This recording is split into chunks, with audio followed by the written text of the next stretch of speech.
Hello, je suis de retour pour un nouvel épisode pour vous aider à vous lancer dans le délicieux monde du podcasting. Vous avez certainement vu mes précédents épisodes sur le matériel, comment réussir une interview à distance, comment, dernier épisode très important, choisir son hébergement. Et bien aujourd'hui, je réponds à la question tant attendue de comment ne pas se planter quand on choisit son nom, son logo, la musique et puis tout le descriptif de son podcast, tous ces petits éléments marketing d'une certaine manière qui vont vous aider à donner de la visibilité à votre podcast et avec les contraintes notamment de propriété intellectuelle sur le nom. Vous allez voir, je peux vous dire que je parle d'expérience parce que je me suis bien cassé les dents dessus et donc je pense que tous les conseils que je vais vous donner vont vous être bien utiles. Donc regardez la vidéo jusqu'au bout parce que je vous garantis que je vais parler de choses que peu de podcasteurs évoquent malheureusement. Si jamais vous n'avez pas encore souscrit à la chaîne, c'est le moment de le faire parce que j'ai encore plein d'autres épisodes pour vous sur le sujet et notamment un super épisode à venir sur la monétisation de votre podcast. Donc si jamais vous êtes allé jusque là, vous avez lancé votre podcast qui cartonne, le prochain épisode sera sur le sujet de la monétisation, donc abonnez-vous, vous allez voir, ça vaut le coup. Alors, revenons à nos moutons. Aujourd'hui, on parle de tous ces éléments marketing qui vont vous permettre de donner de la visibilité à votre podcast, mais attention, avec toujours cette crainte de se dire, est-ce que je fais bien les choses? Et puis surtout, est-ce que j'ai le droit de le faire? Parce que, une fois de plus, vous lancez un podcast, mais si jamais il y a d'autres podcasts qui ont le même nom, qui ont la même identité, qui ont la même musique, est-ce que vous êtes dans votre bon droit? On y pense assez peu quand on est jeune entrepreneur et qu'on se lance, mais je peux vous garantir que la propriété intellectuelle, c'est un vrai sujet. Je vais vous raconter une petite anecdote qui va vous éclairer. Quand j'ai lancé mon podcast, il s'appelait initialement La Crème de la Crème. Vous l'avez peut-être connu d'ailleurs à cette époque-là. La Crème de la Crème, c'était un nom que j'aimais bien parce que ça voulait dire ce que ça voulait dire. Pour moi, c'était hyper évocateur. En plus, c'était international. Ça se dit aussi en anglais La Crème de la Crème. Et donc, je trouvais que c'était très cool d'appeler le podcast comme ça. Il se trouve qu'il était libre, puisque j'avais quand même fait mon travail, il était libre au niveau de l'INPI, c'est-à-dire de la législation des marques françaises, en tout cas et européennes. Et donc, j'avais acheté ce nom, La Crème de la Crème.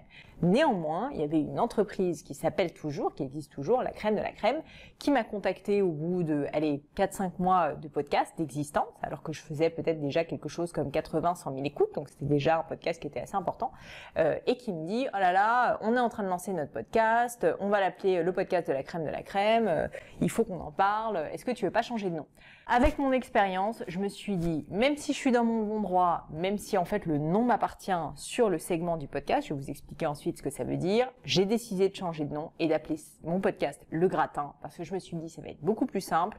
Déjà j'aimais bien le fait que ça soit un petit peu plus rigolo, Le Gratin un peu plus second degré, avec un petit côté encore un peu plus food que La Crème de la Crème. Et puis d'autre part, je me suis dit, si jamais il lance un podcast qui s'appelle aussi La Crème de la Crème, ou qu'il y a une marque qui s'appelle La Crème de la Crème, qui cartonne, qui est très connue, tout le monde va penser que mon podcast est le podcast de La Crème de la Crème, de cette marque. Et donc, franchement, j'ai pas envie de rentrer là-dedans. Donc, simplifions. Soyons entrepreneurs. Executive decision, messieurs, dames. Je change de nom. Et donc, c'est ce que j'ai fait. Et la bonne nouvelle dans tout ça, c'est qu'on peut changer de nom. Mais là où c'est un petit peu compliqué, c'est que, évidemment, il faut l'expliquer à votre audience, que toutes les personnes qui vous connaissent via votre ancien nom, vont devoir vous retrouver via le nouveau. C'est pas dramatique dans la mesure où, vous le savez, le monde du podcast procède beaucoup par abonnement, donc la plupart de vos abonnés vont vous retrouver. C'est pas parce que vous changez de nom que vous allez les perdre, mais néanmoins, si vous avez déjà eu des articles de presse, via le bouche à oreille, etc., c'est quand même un petit peu dommage parce qu'en termes de notoriété, malheureusement, ça se perd. Fermeture de cette parenthèse géante sur l'intérêt de réfléchir à son nom. Mais donc, ça me fait une très bonne transition sur, donc, il faut réussir à trouver un nom qui soit impactant, qui soit différencié et qui soit suffisamment unique pour ne pas avoir été emprunté par quelqu'un d'autre. Et donc, c'est la première étape, réussir à trouver le bon nom. Moi, ce que je vous conseille, c'est évidemment d'avoir un nom qui est signifiant. Donc, typiquement, si vous êtes sur un segment comme le sport ou comme le food ou comme, je sais pas, l'entrepreneuriat, essayez quand même de donner un peu de sens à votre nom. C'est plus sympa que de juste l'appeler, je sais pas, Prout. Moi, Le Gratin, évidemment, c'est pas forcément très clair. Il y a déjà beaucoup de personnes qui m'ont dit, oh là là, c'est peut-être du food, etc. Mais bon, on peut comprendre avec le côté second degré que c'est la crème de la crème des invités, qu'on va parler de succès, que c'est le top du top des personnes que j'ai pu rencontrer en tout cas et que je vais vous livrer les clés de leur succès. Donc il y a quand même un sens derrière, c'est en tout cas rattaché, c'est pas complètement n'importe quoi et c'est la première chose évidemment qui est importante quand on choisit le nom.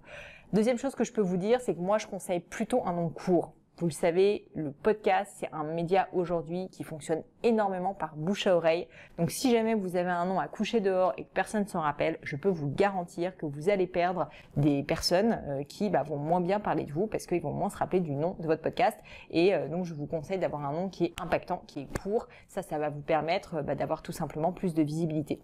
Troisième chose, si vous pouvez avoir un nom qui est mémorable, c'est plus simple aussi. Le Gratin, c'est un peu pour ça aussi que je l'ai choisi. C'est un nom, on aime, on n'aime pas, mais on s'en souvient. On se dit, mais qu'est-ce que c'est? Ça suscite l'étonnement. Et donc, je pense que c'est important, plutôt que d'avoir un énième nom, parce que un certain nombre de noms de podcasts peuvent se ressembler.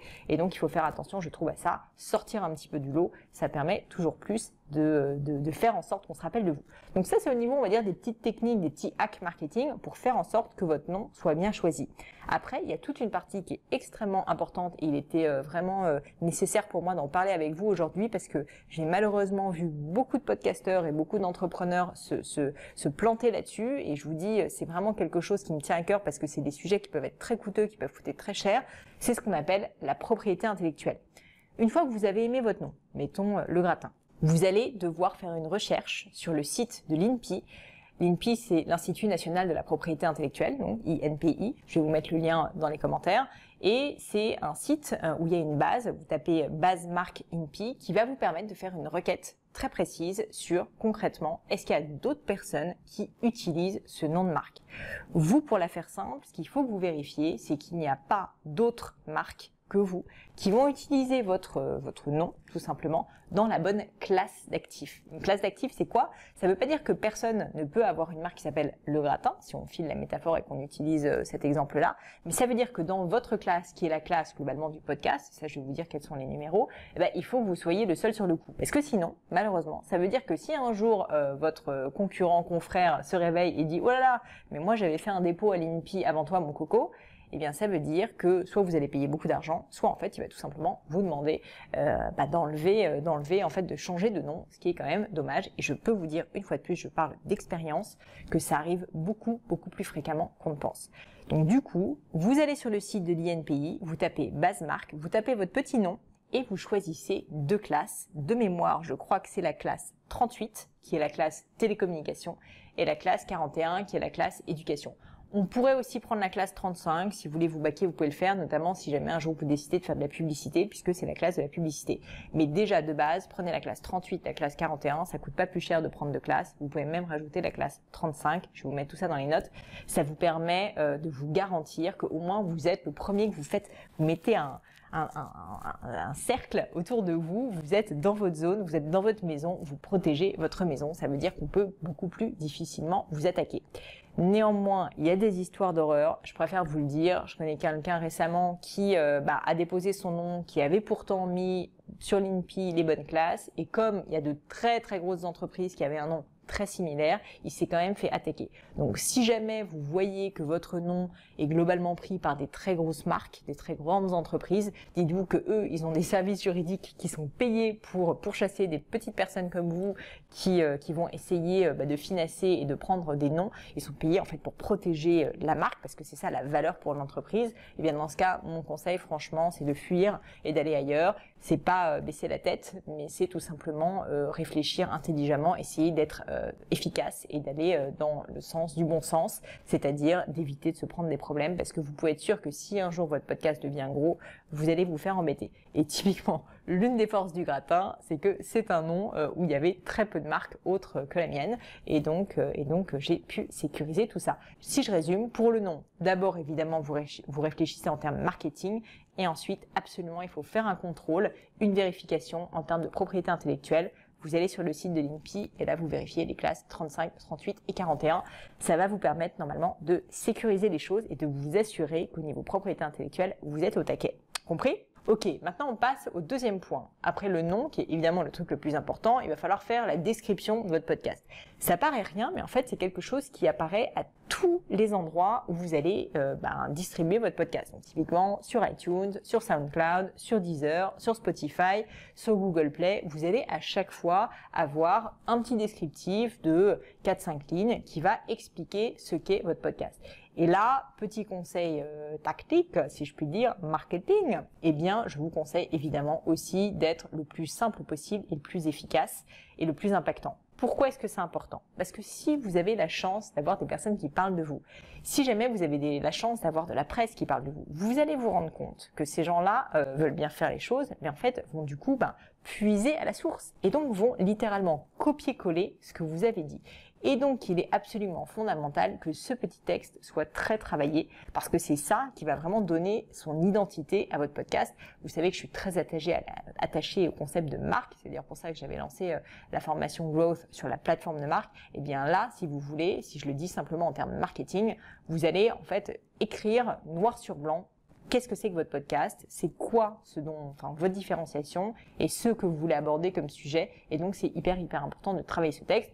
Avec Le Gratin, si je vous donne un exemple, je dis que Le Gratin, c'est un podcast où j'invite des personnalités remarquables pour parler de leur réussite et décrypter avec elles les clés de leur succès. Vous voyez, je connais même la phrase par cœur, tellement je l'ai répétée. Et bien, c'est ce que je mets aussi sur cet intitulé. Et comme par hasard, dès qu'il y a un article de presse, etc., Le Gratin, c'est le podcast où j'interviewe des personnalités remarquables pour parler de leur réussite. Donc, en fait, les gens le reprennent, le copie-collent.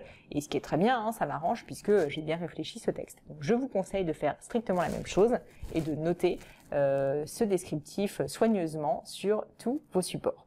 Deuxième élément, donc le descriptif. Trois éléments qu'il faut réfléchir, évidemment, aussi en termes marketing tactique, c'est votre logo. Pourquoi? Parce qu'en fait, vous le savez, quand vous êtes sur notamment Apple Podcasts, mais pas que, vous avez donc plein de podcasts qui apparaissent, notamment quand vous allez dans les classements, et vous avez une petite image, ce qu'on appelle la miniature.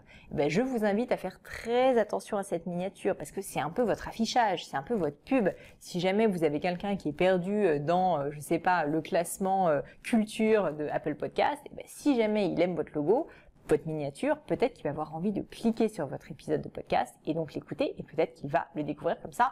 Moi, on m'a toujours dit que, pas forcément qu'on aimait mon logo, mais qu'en tout cas, il y a beaucoup de personnes qui avaient vu qu'il ressortait, et donc il y a beaucoup de personnes qui ont cliqué sur mon logo et donc sur mon podcast, juste de manière complètement naturelle et spontanée, donc gratuite aussi pour moi, juste parce qu'il était bien classé dans Apple Podcast et que par ailleurs, il était, on va dire, un minimum joli. Donc là, les petites astuces que je peux vous donner, c'est assez simple. Vous savez que il y a deux formats. Le format carré qui est du 1400 par 1400. Ça, c'est le format que vous allez avoir un petit peu partout, qui est vraiment votre logo, la base. Donc c'est un format miniature carré que vous allez devoir travailler. Et comme c'est tout petit, je vais vous donner des conseils après. Mais globalement, il faut que les textes soient très très gros dessus. Le deuxième format qui est utile, c'est le format ce qu'on appelle widescreen. Ça, on l'utilise assez peu. Mais si vous avez la chance d'être mis en avant, notamment sur Apple Podcast, parce que voilà, votre podcast a très bien fonctionné, etc. Vous l'avez peut-être déjà vu, il y a un logo qui est beaucoup plus allongé, qui a un format panoramique. Et ça, je me suis pris des notes, c'est 1920 par 1080 pixels. Je vais vous noter ça aussi dans les notes de l'épisode en commentaire. Eh bien, il faut que vous ayez aussi ce format-là et que vous le mettiez, que vous le téléchargiez sur votre hébergeur dont on a parlé la dernière fois dans le précédent épisode, pour que vous puissiez être ainsi mis en avant par Apple Podcast. Parce que si vous n'avez pas fait ce format, ça va être quand même ballot. Si jamais Apple Podcast veut vous mettre en avant, il ne pourra pas le faire. Donc, petit conseil d'amis, créez en amont ce format, mettez-le bien sur votre hébergeur, montrez que vous l'avez. Comme ça, si un jour Apple Podcast a envie de vous mettre en avant, comme ça, il pourra tirer, il n'y aura aucun problème. Donc ça, c'est au niveau des formats pour votre logo.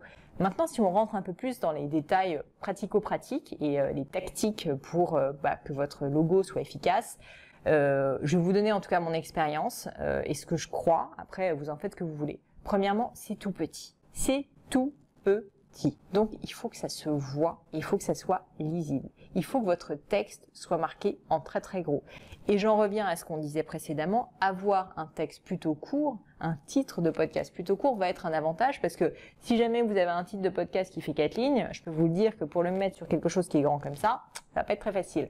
Donc du coup, Le Gratin, bon exemple, c'est 2 mots, il y a genre 5 lettres dans Le Gratin, donc c'est assez simple. 5 lettres, G-R-A-T-I-N, donc 6 lettres, je suis bien réveillée comme vous pouvez voir, mais bon, tout ça pour dire que c'est suffisamment court pour pouvoir être mis en gros sur une petite miniature. Donc c'est le premier conseil que je peux vous donner. Faites en sorte d'avoir une police qui est assez importante, assez graissée aussi, pour faire en sorte que les personnes qui scrollent lentement sur Apple Podcast entre autres ou SoundCloud, etc., voit votre logo. Deuxième chose que je peux vous dire, c'est la couleur, messieurs, dames. La couleur, on oublie, mais en fait, c'est un peu le nerf de la guerre parce que vous allez certainement avoir une grosse partie quand même de votre acquisition d'auditeurs qui va venir tout simplement naturellement via des scrolls sur les différents sites d'écoute de podcast. Donc, une fois de plus, SoundCloud, Spotify, etc. Et si vous avez un logo qui est un peu attrayant, un peu sympa et un peu coloré, qui sort du lot, eh bien évidemment vous allez attirer plus le chaland que si jamais vous avez un truc complètement monochrome qui ne donne pas envie. Et donc typiquement, si je reprends encore l'exemple du gratin, j'ai pas choisi un logo par hasard, j'ai mis un couleur qui est ce bleu un peu turquoise qui est maintenant dans ma charte graphique parce que j'avais constaté en faisant une mini étude rapide qu'il n'y avait pas grand monde qui avait ce bleu, ce type de couleur qui est quand même assez péchu, qui se voit beaucoup dans l'univers du monde du podcast. Il y a plein d'autres couleurs qui ne sont pas beaucoup utilisées, le rose c'est pas beaucoup utilisé, il me semble que tout ce qui est rouge c'est quand même assez utilisé, les bleus foncés c'est assez utilisé, les verts par exemple c'est beaucoup moins, donc on va pas faire la liste exhaustive ici, mais prenez 5 minutes, allez regarder notamment dans votre catégorie quels sont les podcasts qui ressortent et essayez de trouver la couleur qui n'est pas beaucoup utilisée, comme ça vous savez d'ores et déjà que vous allez pouvoir sortir du lot. Donc ça c'est une petite astuce bête et méchante, mais ça fait pas de mal et ça fonctionne. Et enfin la troisième astuce pour avoir un bon logo, pour moi c'est assez simple, c'est juste que ça soit, ce que je disais précédemment, attrayant, c'est-à-dire que ça donne envie. Alors à vous de voir, je vous cache pas que les visages c'est toujours ce qui fonctionne bien, même si on n'a pas forcément envie de se mettre en avant. Et moi pour la petite anecdote, quand j'avais lancé le premier épisode de la crème de la crème, c'était pas du tout mon visage, le logo, c'était une nuit étoilée, juste parce que j'avais été sur un site, vous savez, de banque d'images gratuite, j'avais pas envie de mettre ma gueule, je savais pas quoi mettre, donc j'avais mis une nuit étoilée, et l'une de mes amies très chères, pour ne pas la citer, Hélène Le Guestelois de mon blog de film, me dit mais t'es folle, c'est nul ce logo, personne n'aura envie de cliquer dessus, mets ta tête. J'avais un peu de mal à le faire, et donc pour ceux d'entre vous qui ont du mal à le faire, je comprends, je compatis, mais la réalité, c'est que franchement, ça marche mieux que de mettre un truc qui n'a pas de sens, ou en tout cas qui n'a pas d'âme. Et donc je vous conseille d'essayer de trouver une image qui est la plus attrayante possible. C'est pas forcément votre visage, sincèrement, ça peut être d'autres choses.